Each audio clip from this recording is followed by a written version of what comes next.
வணக்கம். இது தமிழ் டைலாக் 2.0. பிரமோல ஒரு லவ் கண்டென்ட் ஒன்று பார்த்தோம்ல. ஆனந்தி, பவித்ரா இவங்க ரெண்டு பேரும் பார்த்தீங்கன்னா தர்ஷிகா அண்ட் விஷாலை பற்றி பேசிட்டு இருந்தாங்கல்ல.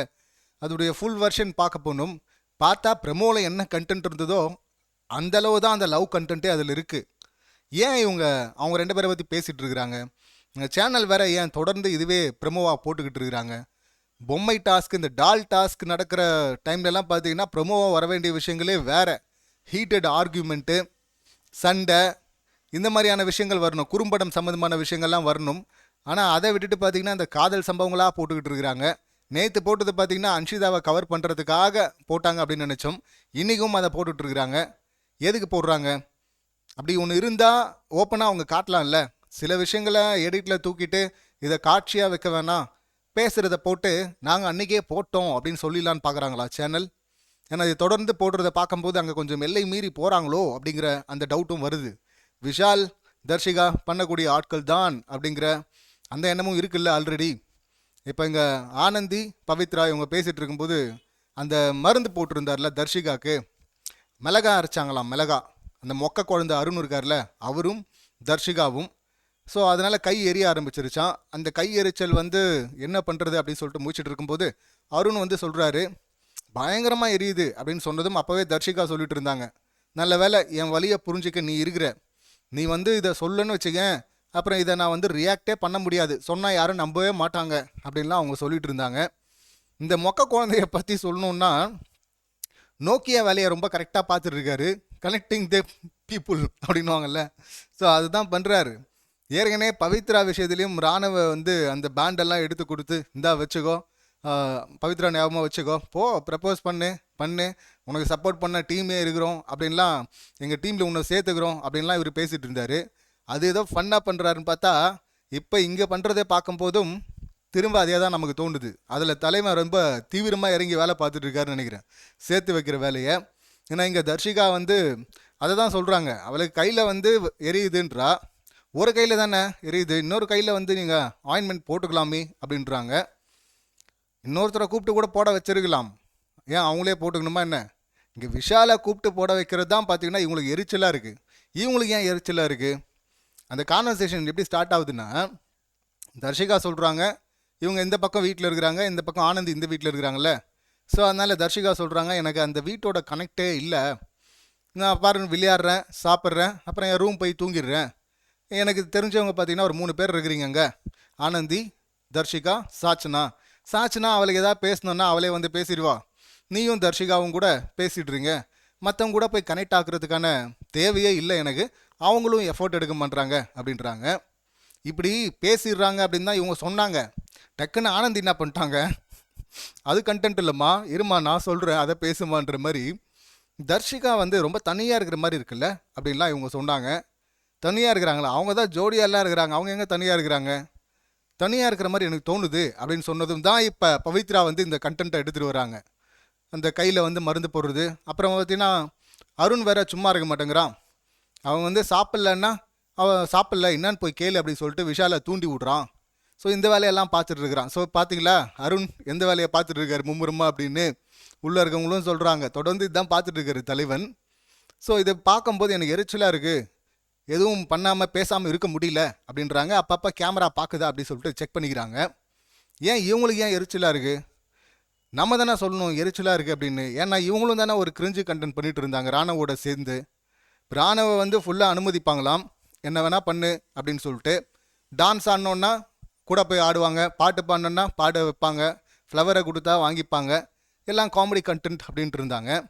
எனக்கு இதுக்குள்ளே ஒரு உளவியல் பிரச்சனை ஒன்று இருக்குன்னு நினைக்கிறேன். என்ன தான் ஃப்ரெண்டுன்னு சொல்லிக்கிட்டாலும் பவித்ரா, தர்ஷிகா, நீங்கள் ஆரம்பத்துலேருந்தே பார்த்தீங்கன்னா தர்ஷிகா இப்போ ஃபிசிக்கல் டாஸ்க், இந்த டாஸ்க்குன்னு வரும்போது பவித்ரா வந்து கொஞ்சம் தனியாக தெரிஞ்சாங்க கேர்ள்ஸ் டீமில். தர்ஷிகா அவங்க ஸ்மார்ட்டாக ரொம்ப ரொம்ப நல்லா அப்பட்டமாக தெரிஞ்சாங்க. அவங்க வந்து ஒரு டாஸ்க் பீஸ்ட் அப்படின்னு சொல்கிற லெவலில் தான் இருந்தாங்க. தர்ஷிகாவை பிடிக்கல அப்படிங்கிறதுக்காக ஃபேக்ட் இல்லைன்னு நம்ம சொல்ல முடியாது.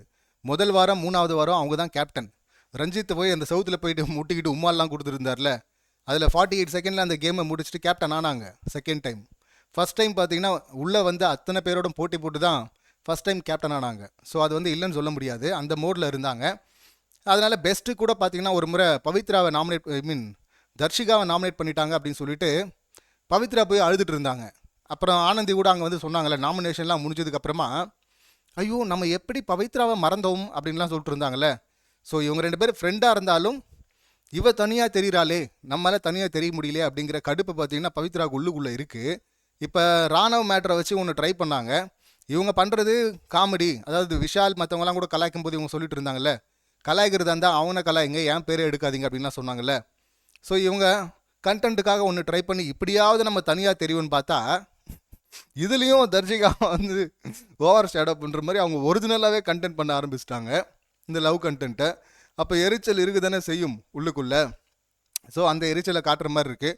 அதுக்காக வந்து அந்த கண்டென்ட்லாம் சூப்பராக இருக்குலாம் நான் சொல்ல, எனக்கும் பிடிக்கல, மொக்கையாக இருக்குது. ஒரே சீனை வந்து ரிஹர்சல் பார்க்குற மாதிரி இருக்குது. ஒரு நாளும் இவங்க 2 பேரும் பேசுகிறாங்கல்ல, தர்ஷிகாவும் விஷாலும், அந்த நடந்துக்கிற விதத்தில், அப்ரோச்சில், இப்படி தட்டுறதுல இடிக்கிறதுலாம் பார்க்கும்போது லவ் பில்டப் ஆகிடுச்சு அப்படின்னு தெரியுது. எக்ஸ்ட்ரா போயிட்டே இருக்குது, டெவலப் ஆகிட்டே இருக்குது. ஆனால் அந்த டைலாக் மட்டும் டெவலப் ஆக மாட்டேங்குது. ஒரே டைலாகை பேசிகிட்டு இருக்கிறான். முதல் சீனில் பேசின அதே டைலாகை தான் ரிஹர்சல் பார்த்துக்கிட்டே இருக்கிறாங்க. லவ்வு இங்கே அப்படி இல்லை, பாசம் நேசம் நீ என்கிட்ட சொல்லு, 3வது ஆள் வேணாம், நம்ம எதுவாக இருந்தாலும் பார்த்துக்கலாம், இதை தவிர வேறு யாராவது கேட்டால் அந்த மாதிரி ஒரு ஐடியா இல்லை, ஆனால் பிடிச்சிருக்கு, இந்த மாதிரி தான் போயிட்டுருக்கு க்ரஷ்ஷு அப்படிங்கிற லெவலில். பட் அதை தாண்டிடுச்சு அப்படின்னு தான் இவங்க நடந்துக்கிறதுல தெரிய வருது. அதே தான் உள்ளே இருக்கிறவங்களும் ஃபீல் பண்ணுறாங்க. இப்போ இவங்களை யாருமே கண்டுக்காமல் தர்ஷிகா அந்த பக்கம் வேற ஒரு கேம் ஆட்டிருக்கிறாங்க. இவங்க என்ன சொல்கிறாங்கன்னா, ஆனந்தி அவங்க தனியாக இருக்கிறாங்க, அன்ஷிதாவை விட தனியாக இருக்கிறாங்க. நேற்று நாடானா இந்த 2 பேர் கொண்ட குழு அங்கே அன்ஷிதா கிட்ட போயிட்டு சொன்னாங்களே, உனக்கு வந்து பொசசிவாக இருக்கா, கவலைப்படாது என்கிட்ட சொல்லுன்னு. அவங்க சம்மந்தமே இல்லாமல் அழுதுட்டு வர இருந்தாங்க. நான் வந்து தெளிவாக சொல்கிறேன், இருட்டு கடை மேட்ரும் நேற்று ஒன்று பண்ணாங்கல்ல அன்ஷிதா, அந்த வன்மத்தில் மொத்தம் வன்மம் வெளியே வந்துச்சுல்ல, இந்த 2 சம்பவம் மட்டும் இல்லைன்னா அன்ஷிதாவை நான் பார்க்குற பார்வையே வேறு. கொஞ்சம் பாசிட்டிவாக சொல்கிறேன், பாசிட்டிவாக தான் இருந்திருப்பாங்க. அன்ஷிதா சொல்கிறத நம்பியிருப்பேன். அன்ஷிதா வந்து ரொம்ப பேச மாட்டாங்க, அப்பப்போ பேசுவாங்க, சில டைம் புரியாமல் பேசுவாங்க, புரியாமல் பேசுகிறேன்னா அதை ஒத்துப்பாங்க, அவங்க சொல்கிறதுல ஒரு நியாயம் இருக்கும் அப்படின்னு நம்பிட்டு இருந்தேன். இனிமேல் நம்புறதுக்கெல்லாம் அங்கே ஒன்றுமே கிடையாது. ஸோ நம்புறதுக்கு உண்டான அந்த தகுதியை அவங்கள எழுந்துட்டாங்க. ஸோ இப்போ அவங்க வந்து சொல்கிறதுல எனக்கு அந்த மாதிரி ஒரு எண்ணம் கூட இல்லை, அந்த மாதிரி ஐடியாவே இல்லை அப்படின்லாம் அவரை சொல்லிட்டு இருந்தாங்களே. இப்போ நம்புற மாதிரி இல்லை. இதில் நான் ஆனந்தியை கூட நம்பிடுவேன்.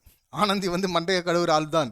இந்த விஷயத்தை பொறுத்தவரை நான் ஆனந்தியை கூட நம்பிடுவேன். ஆனந்தி கூட அந்த இதில் தான் இருக்கிறாங்க, இருட்டு கடை மேட்டரில் இருக்கிறாங்க, அதே கேங் தான். ஆனால் நேற்று அந்த வன்மத்தை பார்த்த பிறகு, ஓப்பனான வன்மத்தை பார்த்த பிறகு அன்ஷிதாவை விட ஆனந்தியை நம்புவேன் ஓரளவுக்கு கொஞ்சமாச்சும். ஆனால் அன்ஷிதாவை வாய்ப்பே கிடையாது அப்படின்னு தான் சொல்லணும். ஒரு வேளை இருக்குமோ அப்படின்னு கூட தோணுது. நேற்று இவங்களா சுற்றி விட்றாங்க கண்டென்ட் அப்படின்னு பார்த்தோம். பட் இன்றைக்கி தோணுது ஒரு வேளை இருக்கும் போல இருக்குது அன்ஷிதாக்கு. ஏன்னா அவங்க சொல்கிறது ஒன்று, உள்ளுக்குள்ளே ஒன்றா 2ஆக இருக்கிறாங்களே, அப்போ இருக்க வாய்ப்பு இருக்குது அப்படின்னு தான் தோணுது. ஸோ இதில் வந்து அவங்க தனியாக இருக்கிறாங்க, கிச்சன்லேயே இருக்கிறான் விஷால் அப்படின்னு சொல்லிட்டு கம்ப்ளைண்ட் வச்சுட்டு இருக்கிறாங்க. விஷால் கிச்சன்லேயே இருக்க மாட்டானாமா. நம்ம முதல்லேருந்து சொல்லிகிட்டு இருக்கிறோம், அவன் கிச்சன் ஏரியா விட்டு வரமாட்டேங்கிறான். அவனாக இருக்கட்டும், ரஞ்சித் சாராக இருக்கட்டும், எல்லாருமே கிச்சன் ஏரியாவில் தான் இருக்கிறாங்க மொத்தமாக முதல்ல இருந்தே. அது பத்தாதுன்னு நைட்டு வேறு, நைட் கிச்சன், நைட் டியூட்டி வேறு பார்க்குறாங்க அவங்க. அப்படி இருக்கும்போது அவன் கிச்சனில் இல்லைன்னு எப்படி சொல்ல முடியும்? அந்த கூட்டத்தில் இருந்ததுனால தான் என்னவோ தெரில, தர்ஷிகாவுக்கு அந்த காதல் கண்டென்ட்டு அப்படின்னு வந்துருச்சா தெரில, ரொம்ப நெருக்கமாயிட்டாங்க. ஸோ அதனால் அவன் கிச்சனில் இல்லைன்னு சொல்கிறதெல்லாம் நம்மளால் ஏற்றுக்க முடியல. முதல்ல பவித்ரா, நீ திறந்து கண்ணை திறந்து கேமை பாருமா, நீ பாட்டுன்னு விளையாட்டு போனேன், குளித்தேன், சாப்பிட்டேன், தூங்குனேன் அப்படின்னா இதெல்லாம் எப்படிம்மா உனக்கு தெரியும் அப்படின்னு தான் நம்ம கேட்க தோணுது. அப்புறம் இவ்வளோ தான் இவங்க 2 பேரை பற்றி அவங்க பேசின விஷயம். அவங்களுக்குள்ள பர்சனலாக வந்து எல்லா விஷயத்துலையுமே தர்ஷிகா முன்னாடி வந்துடுறான், நான் பின்னாடி போயிடுறேன் அப்படிங்கிற அந்த கடுப்பு இருக்கோ அப்படின்னு தோணுது. இன்னொன்று, இந்த 2 பேரை பார்க்கும்போது அல்டிமேட்டில் இந்த ஸ்னேகனும் தாடி பாலாஜி 2 பேரும் ஓரமாக உட்காந்து தனித்தனியாக பேசிக்கிட்டே இருப்பாங்க மற்றவங்கள பற்றி. கிட்டத்தட்ட அந்த மோடுக்கு போயிட்டாங்களோ. ஆனால் நேற்று அன்ஷிதாட்ட போய் ஸ்ட்ரைட்டாக கேட்டாங்க, இப்போ தனியாக உட்காந்து பேசிகிட்டு இருக்கிறாங்க. இன்னும் நாளைக்கு பார்க்கணும், நாளைக்கும் ஒரு ப்ரமோவில் வந்துடுவாங்க போலுது இந்த மாதிரி தனியாக உட்காந்து இந்த கண்டென்ட்டை பேசி. ஸோ காமெடியாக அப்படி போயிட்டுருக்கு. அதுக்கப்புறமா வந்து கிச்சனில் வந்து ஹாஸ்டல் மாதிரி நடத்துகிறாங்க. மஞ்சரி சொன்னாங்கல்ல, அதே தான், சாப்பாடை வந்து திணிச்சிடுறாங்க, நான் கொஞ்சம் கொஞ்சமாக போட்டுக்கிறேன், ஏன் அவசரப்படணும், இது வீடு தானே அப்படின்றாங்க பவித்ரா. வீடா இது, உங்களுக்கு வீடா, பிக் பாஸ் வீடு அப்படின்னு வச்சுட்டா உங்கள் வீடுன்னு நினச்சிப்பீங்களா நீங்கள்? ஸோ கிச்சன் வந்து ரொம்ப பர்ஃபெக்டாக இருக்கணும் அப்படின்னு சொல்லிட்டு தீபக், அது கேப்டன்ஷிப்பில் அப்படி தான் இருக்கும் கண்டிப்பாக. அவர் எப்படி இருக்காரோ அதே போல் தான் இருக்கணும்னு நினைப்பார். அது சாட்சினாலேருந்து பார்த்தீங்கன்னா இவங்கள பவித்ராலேருந்து ஆனந்திலேருந்து எல்லாருமே இரிட்டேட் ஆகுறாங்க. அதனால் இதுனா ஹாஸ்டல் மாதிரி இருக்குது, திணிக்கிற மாதிரி இருக்குது, சண்டையில் தான் போய் முடிய போகுது அப்படின்லாம் பேசிட்டு இருந்தாங்க. அதையாவது போடுங்கம்மா, அதையாவது செய்யுங்க அப்படின்னு தான் நமக்கு சொல்ல தோணுச்சு. தர்ஷிகா விஷாலை பொறுத்தவரை நான் கேட்கணும், இனிஷியேட் பண்ணணும், கேட்கணும்னு நினைக்கிறேன், அதுக்கான சந்தர்ப்பம் கிடைக்கல அப்படின்லாம் வர சொல்லிட்டு இருந்தாங்க. இவ்வளோ தான் இந்த காதல் கண்டென்ட்டு. இதுக்கு நடுவில் குறும்படம் மாதிரி ப்ரமோவில் போட்டிருந்தாங்கல்ல, தர்ஷிகா விஷால் ஒன்று அங்கங்கே விளையாடுறது, டான்ஸ் ஆடுறது, இதெல்லாம் போட்டிருந்தாங்கல்ல. அதெல்லாம் பார்க்கும்போது இவங்க சும்மாவே ஊர்க்கதை பேசுகிறாங்க அப்படின்னு மட்டும் எடுத்துக்க முடியல. உள்ளுக்குள்ளே கண்டென்ட் இருக்குது அப்படிங்கிறது தான் அவங்க சொல்லாமல் சொல்ல வராங்க அப்படின்னு தான் நான் புரிஞ்சுக்கிறேன். அந்த கண்டென்ட் ரொம்ப மொக்கையாக தான் இருக்குது. எந்திரனில் டைலாக் வரும்ல, எண்டில் அந்த ரோபோ திருந்தினதுக்கப்புறம் சொல்லுவார்ல, அந்த ரெட் ஷிப் எடுத்ததுக்கப்புறம் நல்லா இருந்தால் தான் காதல் வந்தால் நட்டு காண்றவனு காட்டுவார்ல. ஸோ அந்த மாதிரி தான் டாஸ்க் பீஸ்டாக இருந்தவங்க நட்டு காண்டு இந்த ரொமான்ஸ் பண்ணால், ரொமான்டிக்காக அப்படி பண்ணால் ஆடியன்ஸ் சப்போர்ட்டை பிடிச்சிடலாம், டைட்டிலை நோக்கி சீக்கிரமாக போயிடலாம் அப்படின்னு நினச்சிட்டு ஒன்று பண்ணுறாங்களோ அப்படின்னு டவுட்டு எனக்கு இருக்குது. தர்ஷிகா பண்ணுறதை பார்க்கும்போது ஒரிஜினலாக இருந்தால் அது கனெக்ட் ஆகும். நான் ஏற்கனவே சொன்னேன், அந்த ஜாக்லினுக்கும் முத்துக்குமரனுக்கும் சும்மா எடிட்லாம் போடுவாங்கள்ல, அந்த எடிட்டை பார்க்கும்போது கூட ஏதோ ஒரு கனெக்ட் இருக்கோ அப்படின்னு ஒரு டவுட்டாவது வருது. இல்லை பார்க்குறது கொஞ்சமாச்சும் நல்லா இருக்குது, இதில் ஒரு உண்மையும் இருக்கிற மாதிரி தெரில. ஆனாலும் அவங்க திரும்ப திரும்ப அதை பண்ணிக்கிட்டு இருக்கிறாங்க. எங்கே போய் முடிய போகுது அப்படின்னு சொல்லிட்டு தெரில. இவங்க வேற கேட்குறேன்னு இவங்க பேசிகிட்டு இருக்கிறாங்க. அங்கே தானே இருக்கிறாங்க, பக்கத்தில் தானே இருக்கிறாங்க, கேட்கணும்னு நினச்சா போய் கேட்க வேண்டியது தானே. ஸோ கேட்குறேன்னு சுற்றி விட்டுருக்குறாங்க. இது ஒரு கதையாக போனால் பரவாயில்ல, இன்னொன்று அன்ஷிதா கதை எங்கே வரப்போகுதுன்னு தெரில. இதில் அன்ஷிதா கதை வந்தோடனே திரும்ப வந்து அர்ணவ் தானே, இப்போ வந்திருக்குது ராணவ், அப்போ இருந்தது அர்ணவ். அந்த அர்ணவை உள்ள என்ட்ரி கொடுத்து சீரியல் டைப்பாக எடுத்துகிட்டு போகிறாங்களோ அப்படிங்கிற டவுட்டு தான் நமக்கு திரும்ப திரும்ப வருது. இந்த இருட்டு கடையில் சம்மந்தப்பட்டதுலேயே ஆனந்தி, தர்ஷிகா, பவித்ரா இல்லைல்ல, அதில் ஆனந்தி இருக்கிறாங்க. ஆனந்தி, தர்ஷிகா, சாச்சனா இருக்கிறாங்க, அன்ஷிதா இருக்கிறாங்க, விஷால், அருண். ஸோ இந்த குழுவுக்கு பார்த்தீங்கன்னா முதல் சம்பவம் அதை செய்யணும். அது எப்போ செய்வார், நம்மளும் ஒரு வீடியோவிலும் அதை சொல்லிக்கிட்டே இருக்கிறோம். அது செஞ்சதுக்கப்புறமா தான் கேம் மாறும். இல்லைன்னா ஃப்ரீயாக விட்டாங்க அப்படின்னு சொல்லிட்டு இந்த மாதிரி கண்டென்ட்டு தான், கிரிஞ்சு கண்டென்ட்டு தான் போயிட்டே இருக்கும். இந்த கண்டென்ட் எங்கே போய் முடிய போகுது, நீங்கள் இதை எப்படி பார்க்குறீங்க அப்படிங்கிற உங்கள் கருத்தை கமெண்ட் பண்ணுங்கள். மீண்டும் அடுத்த வீடியோவில் சந்திக்கலாம். நன்றி, வணக்கம்.